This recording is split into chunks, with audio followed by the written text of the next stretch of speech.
ইব্রাহিম আলাইহিস সালাম ছিলেন হযরত নূহ আলাইহিস সালাম এর সম্ভবত 11তম অধস্তন পুরুষ।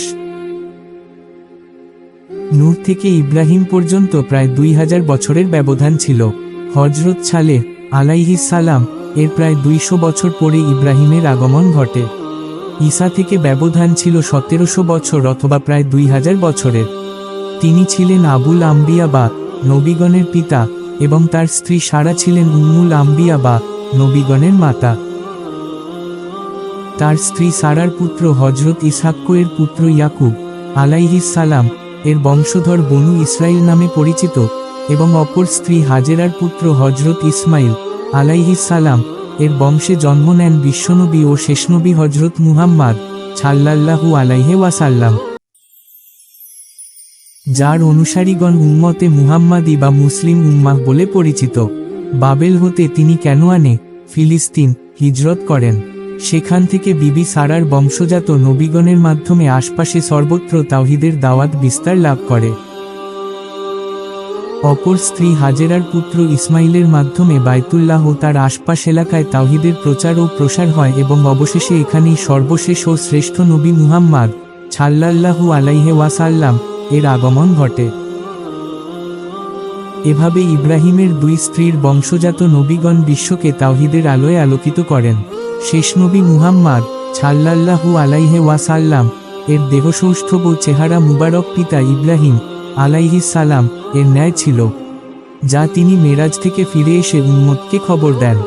ইব্রাহিম আলাইহিস সালাম ছিলেন ইহুদি, খ্রিস্টান, মুসলমান সকল ধর্মীয় সম্প্রদায়ের পিতা।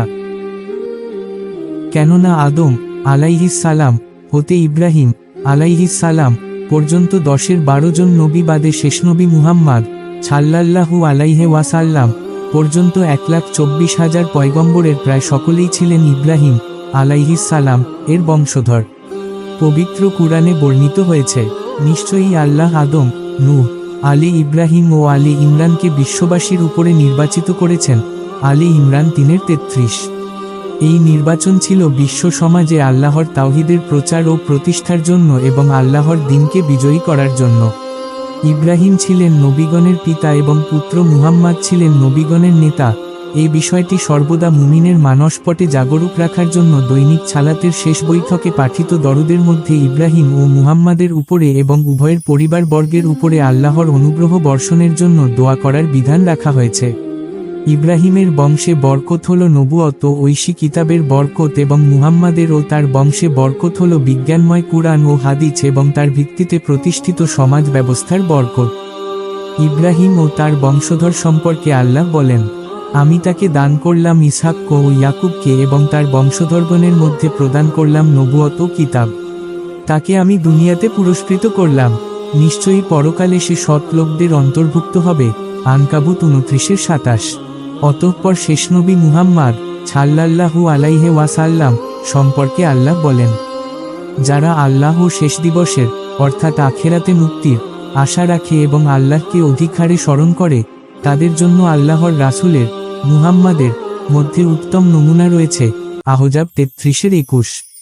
অতঃপর তার পরিবার সম্পর্কে বলা হয়েছে, হে নবী পরিবারের সদস্যগণ, আল্লাহ কেবল চান তোমাদের থেকে অপবিত্রতা দূর করতে এবং তোমাদেরকে পূর্ণরূপে পবিত্র রাখতে। আহজাব 33-33। শেষ জামানায় ইমাম মাহদী আসবেন। হযরত ফাতেমা রাদিয়াল্লাহু আনহু এর বংশধরগণের মধ্য হতে এ বিষয়ে বহু সহিহ হাদিস বর্ণিত হয়েছে। এইভাবে ইব্রাহিম ও মুহাম্মাদের নাম পৃথিবীর শেষ দিন পর্যন্ত দিকে দিকে শ্রদ্ধার সঙ্গে উচ্চারিত হতে থাকবে। ফালিল্লাহিল হামদ। নবী ইব্রাহিম, আদম, ইয়াহইয়া, ঈসা প্রমুখ 2-3 জনের ব্যতিক্রম বাদে নূহ আলাইহিস সালাম সহ অন্যান্য সকল নবীর ন্যায় ইব্রাহিমকেও আমরা ধরে নিতে পারি যে তিনি 40 বছর বয়সে নবুয়ত লাভ করেন। উম্মতে মুসলিমার পিতা হযরত ইব্রাহিম আলাইহিস সালাম পশ্চিম ইরাকের বছরার নিকটবর্তী বাবেল শহরে জন্মগ্রহণ করেন। এই শহরটি পরবর্তীতে সুলাইমান আলাইহিস সালাম এর সময়ে জাদুর জন্য বিখ্যাত হয়। বাকারাহ 2-102। এখানে তখন কালিদীয় জাতি বসবাস করত। তাদের একচ্ছত্র সম্রাট ছিলেন নমরুদ, যিনি তৎকালীন পৃথিবীতে অত্যন্ত উদ্ধত ও অহংকারী সম্রাট ছিলেন। তিনি প্রায় 400 বছর রাজত্ব করেন এবং শেষ পর্যন্ত নিজে উপাস্য হবার দাবি করেন। আল্লাহ তারই মন্ত্রী ও প্রধান পুরোহিত আর এর ঘরে বিশ্বনেতা ও বিশ্ব সংস্কারক নবী ইব্রাহিমকে মুখ্যত কালেদীয়দের প্রতি প্রেরণ করেন। ইব্রাহিমের নিজ পরিবারের মধ্যে কেবল সহধর্মিণী সারা ও ভ্রাতুষ্পুত্র লৌত মুসলমান হন। স্ত্রী সারা ছিলেন আদি মাতা বিবি হাওয়ার পরে পৃথিবীর শ্রেষ্ঠ সুন্দরী মহিলা। তিনি 127 বছর বয়সে হেবরনে মৃত্যু বরণ করেন ও সেখানেই কবরস্থ হন। সারার মৃত্যুর পরে ইব্রাহিম কান্তুরা বিনতে ইয়াক্কুতিন ও হাজুন বিনতে আমিন নামে পরপর দুজন নারীকে বিয়ে করেন এবং 6+5 = 11টি সন্তান লাভ করেন। তিনি প্রায় 200 বছর জীবন পান বলে কথিত আছে। উল্লেখ্য যে হযরত ইব্রাহিম আলাইহিস সালাম সম্পর্কে পবিত্র কুরআনের 25টি সূরায় 204টি আয়াতে বর্ণিত হয়েছে।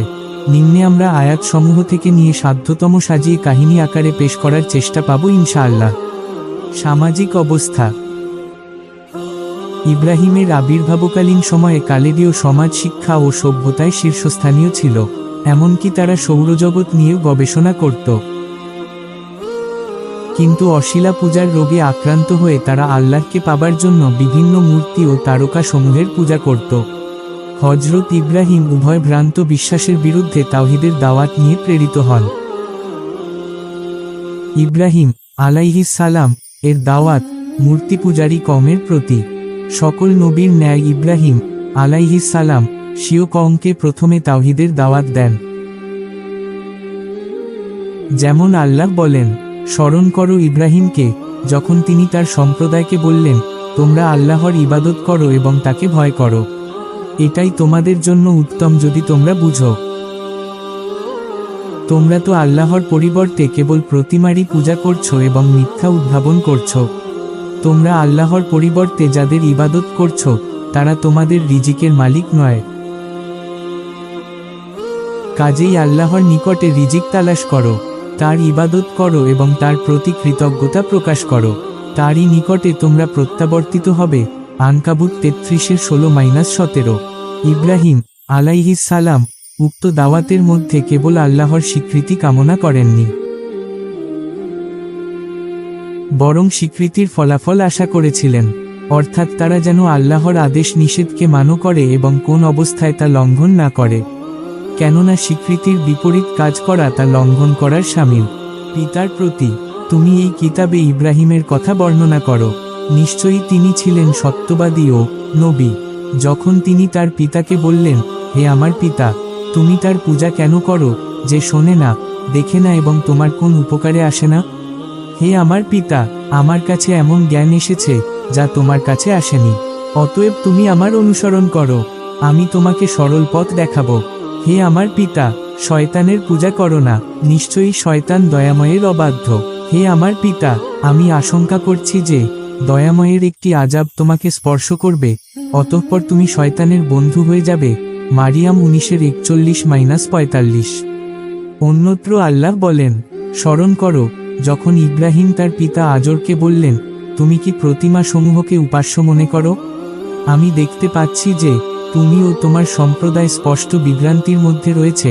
আনাম 6:74। কিন্তু ইব্রাহিমের এই প্রাণভরা আবেদন পিতা আজরের হৃদয় স্পর্শ করল না। রাষ্ট্রের প্রধান পুরোহিত এবং সম্রাটের মন্ত্রী ও প্রিয়পাত্র হওয়ায় সম্ভবত বিষয়টি তার প্রেস্টিজ ইস্যু হয়। যেমন আল্লাহ বলেন, যখন তাকে বলা হয় আল্লাহকে ভয় করো, তখন তার সম্মান তাকে পাপে স্ফীত করে, অতএব তার জন্য জাহান্নামই যথেষ্ট, আর নিঃসন্দেহে তা হল নিকৃষ্টতম ঠিকানা। বাকারাহ 2:206। বস্তুত অহংকারীদের চরিত্র সর্বত্র ও সর্বযুগে প্রায় একই হয়ে থাকে। পিতার জবাব। পুত্রের আকুতিপূর্ণ দাওয়াতের উত্তরে পিতা বলল, হে ইব্রাহিম, তুমি কি আমার উপাস্যদের থেকে মুখ ফিরিয়ে নিচ্ছ? যদি তুমি বিরত না হও তবে আমি অবশ্যই পাথর মেরে তোমার মাথা চূর্ণ করে দেব। তুমি আমার সম্মুখ হতে চিরতরের জন্য দূর হয়ে যাও। মারিয়াম 19:46। ইব্রাহিমের জবাব। পিতার এই কঠোর ধমকি শুনে পুত্র ইব্রাহিম বললেন, তোমার উপরে শান্তি বর্ষিত হোক, আমি আমার পালনকর্তাদের নিকটে তোমার জন্য ক্ষমা প্রার্থনা করব, নিশ্চয়ই তিনি আমার প্রতি মেহেরবান। আমি পরিত্যাগ করছি তোমাদেরকে এবং আল্লাহ ব্যতীত যাদের তোমরা পূজা করো তাদেরকে। আমি আমার পালনকর্তাকে আহ্বান করব, আশা করি আমার পালনকর্তাকে আহ্বান করে আমি বঞ্চিত হব না। মারিয়াম 19:47-48। পিতাকে ও নিজ সম্প্রদায়কে একত্রে দাওয়াত। আল্লাহ বলেন, আর তাদেরকে ইব্রাহিমের বৃত্তান্ত শুনিয়ে দিন। সোয়ারা 26-69। যখন সে স্বীয় পিতা ও সম্প্রদায়কে ডেকে বলল, তোমরা কিসের পূজা কর? তারা বলল, আমরা প্রতিমার পূজা করি এবং সর্বদা এদেরকেই নিষ্ঠার সাথে আঁকড়ে থাকি। 71। সে বলল, তোমরা যখন আহ্বান করো তখন তারা শোনে কি? অথবা তারা তোমাদের উপকার বা ক্ষতি করতে পারে কি?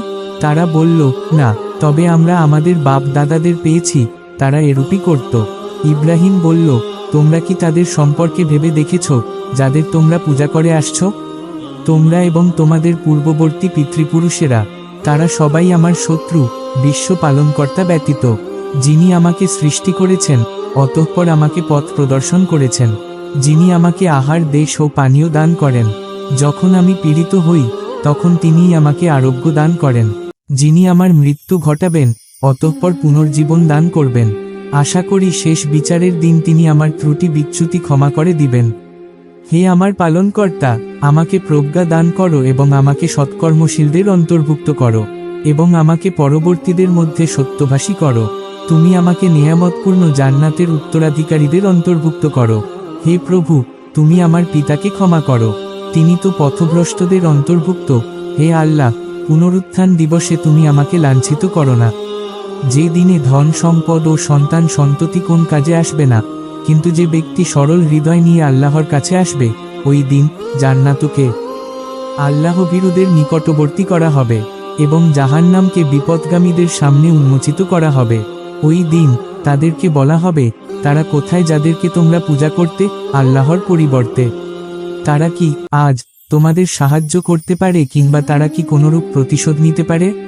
অতঃপর তাদেরকে এবং তাদের মাধ্যমে পথভ্রষ্টদেরকে অধমুখী করে নিক্ষেপ করা হবে জাহান্নামে এবং ইবলিস বাহিনীর সকলকে। তারা সেখানে ঝগড়ায় লিপ্ত হয়ে বলবে, আল্লাহর কসম, আমরা প্রকাশ্য ভ্রান্তিতে ছিলাম যখন আমরা তোমাদেরকে, অর্থাৎ কথিত উপাস্যদেরকে, বিশ্বপালকের সমতুল্য গণ্য করতাম। আসলে আমাদেরকে পাপাচারীরাই পথভ্রষ্ট করেছিল। ফলে আজ আমাদের কোন সুপারিশকারী নেই এবং কোন সহৃদয় বন্ধুও নেই। হায়, যদি কোনরূপে আমরা পৃথিবীতে ফিরে যাবার সুযোগ পেতাম, তাহলে আমরা ঈমানদারগণের অন্তর্ভুক্ত হয়ে যেতাম। নিশ্চয়ই এই ঘটনার মধ্যে নিদর্শন রয়েছে, বস্তুত তাদের অধিকাংশই বিশ্বাসী ছিল না। নিশ্চয়ই আপনার পালনকর্তা পরাক্রান্ত ও দয়ালু। সোয়ারা 26-69-104। স্বীয় পিতা ও সম্প্রদায়ের নিকটে ইব্রাহিমের দাওয়াত ও তাদের জবাবকে আল্লাহ অন্যত্র নিম্নরূপে বর্ণনা করেন। যেমন, ইব্রাহিম স্বীয় পিতা ও সম্প্রদায়কে বলল, এই মূর্তিগুলি কি যাদের তোমরা পূজারী হয়ে বসে আছো? আম্বিয়া 21-52। তারা বলল, আমরা আমাদের বাপ দাদাদেরকে এরূপ পূজা করতে দেখেছি। সে বলল, তোমরা প্রকাশ্য গুমরাহিতে লিপ্ত আছো এবং তোমাদের বাপ দাদারাও। তারা বলল, তুমি কি আমাদের কাছে সত্যসহ এসেছ, না কেবল কৌতুক করছ? সে বলল, না, তিনিই তোমাদের পালনকর্তা, যিনি নভমণ্ডল ও ভূমণ্ডলের পালনকর্তা, যিনি এগুলো সৃষ্টি করেছেন, এবং আমি এ বিষয়ে তোমাদের উপর অন্যতম সাক্ষ্যদাতা। আল্লাহর কসম, যখন তোমরা ফিরে যাবে তখন আমি তোমাদের মূর্তিগুলোর ব্যাপারে একটা কিছু করে ফেলব। আম্বিয়া 21-52-57। দাওয়াতের সারকথা ও ফলশ্রুতি। মূর্তিপূজারী পিতা ও সম্প্রদায়ের নেতাদের নিকটে ইব্রাহিমের দাওয়াত ও তাদের প্রদত্ত জবাবের সার কথাগুলি নিম্নরূপ। 1. ইব্রাহিম তাদেরকে এক আল্লাহর ইবাদতের দিকে দাওয়াত দেন। তিনি মূর্তি পূজার অসারতার বিষয়টি তাদের সামনে বলে দেন, কেননা এটি ছিল সকলের সহজবোধ্য। কিন্তু তারা মূর্তি পূজার অশিলা ছাড়তে রাজি হয়নি, কারণ শিরকি প্রথার মধ্যে নেতাদের লাভ ছিল মাল, সম্পদ ও দুনিয়াবি সম্মানের নগদ প্রাপ্তি। পক্ষান্তরে আল্লাহর ইবাদতের মধ্যে এসবের প্রাপ্তি যোগ নেই। শিরকি পূজা পার্বণের মধ্যে গরিবদের লাভ ছিল এই যে, এর ফলে তারা নেতাদের কাছ থেকে দুনিয়াবি সহযোগিতা পেত। এছাড়াও বিভিন্ন কাল্পনিক ও ভ্রান্ত বিশ্বাস তাদেরকে মূর্তি পূজায় প্ররোচিত করত। পক্ষান্তরে একনিষ্ঠ তাওহীদ বিশ্বাস তাদেরকে এসব থেকে বিরত থাকতে উদ্বুদ্ধ করে, যেখানে এক আল্লাহর গোলামির অধীনে বড় ছোট সবার জন্য সামাজিক সমানাধিকার নিশ্চিত হয়ে যায়। 2. মূর্তি পূজারীদের কোন সঙ্গত জবাব ছিল না। তারা কেবল একটা কথাই বলেছিল যে, এটা আমাদের বাপ দাদাদের আমল থেকে চলে আসা প্রথা। 3 ইব্রাহিমের এত কিছু বক্তব্যের পরেও এই অন্ধ পূজারীরা বলল, আসলেই তুমি কোন সত্য এনেছ, না আমাদের সাথে কৌতুক করছো? কারণ অদৃশ্য অহির বিষয়টি তাদের বাস্তব জ্ঞানে আসেনি, কিন্তু মূর্তিকে তারা সামনে দেখতে পায়, সেখানে সেবা ও পূজা করে তারা তৃপ্তি পায়। 4 পিতা তাকে মাথা ফাটিয়ে দেওয়ার হুমকি দিল এবং বাড়ি থেকে তাড়িয়ে দিল, কিন্তু তিনি পিতার জন্য আল্লাহর নিকটে ক্ষমা প্রার্থনার ওয়াদা করলেন। এর মধ্যে পিতার প্রতি সন্তানের কর্তব্য বোধ ফুটে উঠেছে, যদিও তিনি মুশরিক হন। পরে পিতার কুফরি পরিষ্কার হয়ে গেলে তিনি বিরত হন। তওবাহ 9:114। 5 পিতা বহিষ্কার করলেও সম্প্রদায় তখনও বহিষ্কার করেনি, তাই তিনি পুনরায় দাওয়াতে মনোনিবেশ করলেন, যদিও তার ফলশ্রুতি ছিল পূর্বের ন্যায় শূন্য। তারকা পূজারীদের সাথে বিতর্ক। মূর্তি পূজারীদের সাথে বিতর্কের পরে তিনি তারকা পূজারী নেতাদের প্রতি তাওহীদের দাওয়াত দেন, কিন্তু তারাও মূর্তি পূজারীদের ন্যায় নিজ নিজ বিশ্বাসে অটল রইল। অবশেষে তার সাথে তাদের নেতাদের তর্কযুদ্ধ আবশ্যিক হয়ে পড়ে। কেউ কেউ বলেছেন, ইব্রাহিমের কওমের লোকেরা একই সাথে মূর্তি ও তারকারা পূজা করত। সেটাও অসম্ভব কিছু নয়। পবিত্র কুরআনে এই তর্কযুদ্ধ একটি অভিনব ও নাটকীয় ভঙ্গিতে প্রকাশ করা হয়েছে, যাতে সহজে আরবীয় পাঠক হৃদয়ে রেখাপাত করে। কেননা হযরত ইব্রাহিম আলাইহিস সালাম ছিলেন সমগ্র আরবের লোকদের পিতামহ। তার প্রতি গোটা আরব জাতি সম্মান প্রদর্শন করত, অথচ তাদের পিতামহ যার বিরুদ্ধে জীবনভর লড়াই করলেন, জাহিল আরবরা সেই সব শিরকে নিমজ্জিত হয়ে পড়েছিল। যে কাবা গৃহকে ইব্রাহিম আলাইহিস সালাম নির্মাণ করেন এক আল্লাহর ইবাদতের জন্য, তারা সেখানেই মূর্তি পূজা শুরু করে দিয়েছিল, অথচ মুখে আল্লাহকে স্বীকার করত এবং ইব্রাহিম ও ইসমাইল আলাইহিস সালাম এর প্রতি গভীর শ্রদ্ধা পোষণ করত। আজকের মুসলমানদের জন্য এর মধ্যে শিক্ষণীয় বিষয় রয়েছে, কেননা তারাও মুখে আল্লাহকে স্বীকার করে এবং শেষ নবীর প্রতি গভীর শ্রদ্ধা পোষণ করে, অথচ নিজেরা কবর পূজা ও স্থান পূজার শিরকে লিপ্ত রয়েছে। আল্লাহর বিধানের অবাধ্যতা ও তার পরিবর্তে নিজেদের মনগড়া বিধানসমূহের আনুগত্য তো রয়েছেই। এক্ষণে আমরা কুরআনে বর্ণিত ইব্রাহিমের অপর বিতর্ক যুদ্ধটির বিবরণ পেশ করব। ভিডিওটি ভালো লাগলে একটি লাইক করবেন। এরকম নিত্য নতুন ভিডিও পেতে চ্যানেলটি সাবস্ক্রাইব করে ক্রাইম নিউজ অনলাইন সাথেই থাকুন।